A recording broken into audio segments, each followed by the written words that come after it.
每日讀經與你同行。馬太福音第15章，法利賽人同文士從耶路撒冷嚟見耶穌噃，究竟佢哋有咩嘅意圖呢？第15章，那時有法利賽人和文士從耶路撒冷來見耶穌，說：你的門徒為什麼犯古人的遺傳呢？因為吃飯的時候，他們不洗手。耶穌回答說：你們為什麼因着你們的遺傳犯神的誡命呢？神說：當孝敬父母，又說：咒罵父母的必治死他。你們倒說，無論何人對父母說：我所當奉給你的已經作了貢獻，他就可以不孝敬父母。這就是你們藉着遺傳廢了神的誡命。假冒為善的人啊，以賽亞指着你們說的預言是不錯的。他說：這百姓用嘴唇尊敬我，心卻遠離我。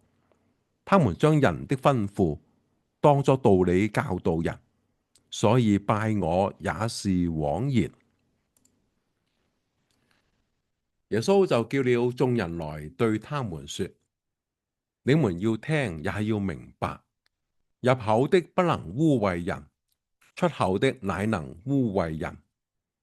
當時門徒進前來對他說：法利賽人聽見這話不服，你知道嗎？耶穌回答說：凡栽種的物，若不是我天父栽種的，必要拔出來。任憑他們吧，他們是瞎眼領路的。若是瞎子領瞎子，兩個人都要丟在坑裏。彼得對耶穌說：請將這比喻講給我們聽。耶穌說：你們到如今還不明白嗎？豈不知凡入口的，是運到肚子裏，又落在茅廁裏嗎？唯獨出口的，是從心裏發出來的，這才污穢人。因為從心裏發出來的，有惡念、兇殺、奸淫、苟合、偷盜、妄證、謗讟，這都是污穢人的。至於不洗手吃飯，那卻不污穢人。耶穌離開那裏，退到泰爾西頓的境內去。有一個迦南婦人從那地方出來，喊着說：主啊，大衛的子孫，可憐我，我女兒被鬼附得甚苦。耶穌卻一言不答。門徒進前來求他說：這婦人在我們後頭喊叫，請打發她走吧。耶穌說：我奉差遣不過是到以色列家迷失的羊那裏去。那婦人來拜他說：主啊，幫助我。他回答說：不好拿兒女的餅丟給狗吃。婦人說：主啊，不錯，但是狗也吃他主人桌子上丟下來的碎渣兒。耶穌說：婦人，你的信心是大的，照你所要的，給你成全了吧。從那時候，他女兒就好了。耶穌離開那地方，來到近加利利的海邊，就上山坐下。有許多人到他那裏，帶着瘸子、瞎子、啞巴，有殘疾的和好些別的病人，都放在他腳前，他就治好了他們。甚至眾人都稀奇，因為看見啞巴說話，殘疾的痊癒，瘸子行走，瞎子看見，他們就歸榮耀給以色列的神。耶穌叫門徒來說：我憐憫這眾人，因為他們同我在這裏已經3天，也沒有吃的了。我不願意叫他們餓着回去，恐怕在路上困乏。門徒說：我們在這野地，哪裏有這麼多的餅叫這許多人吃飽呢？耶穌說：你們有多少餅？他們說：有7個，還有幾條小魚。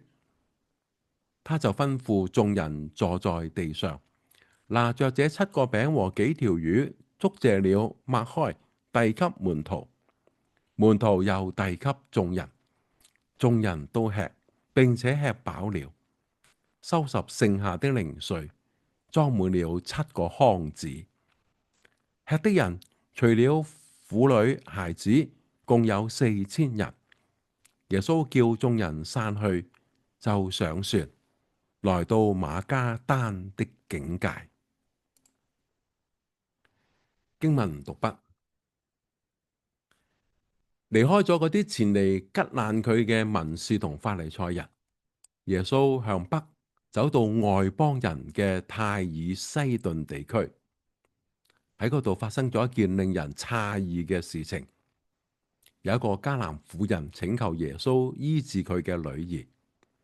耶穌一反平常憐憫人嘅態度，對嗰個婦人十分冷淡，甚至說話俾人覺得有啲歧視嘅感覺。聖經沒有講明白耶穌嘅用意，但事情嘅結果係婦人嘅女兒得到醫治，咁就說明咗猶太人輕看嘅外邦人同樣可以得到神嘅恩典。而且耶穌稱讚佢，話：婦人，你的信心是大的。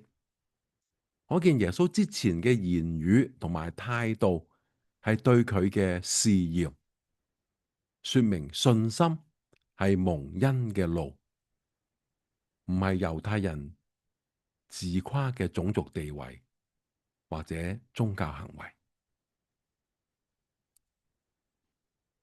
耶穌跟住離開咗泰爾西頓，翻到去加利利海附近。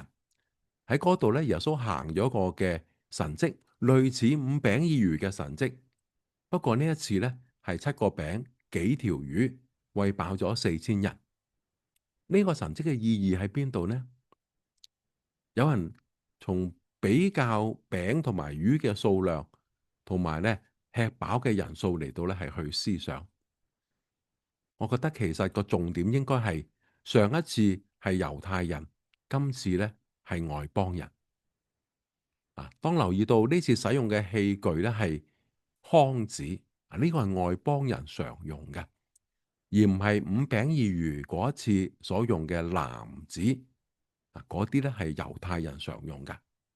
可見當地人咧係生活喺外邦文化之中，其中好多嘅係外邦人嚟嘅。咁另外咧，耶穌喺嗰度醫好咗好多病人，甚至眾人稀奇，就歸榮耀給以色列的神。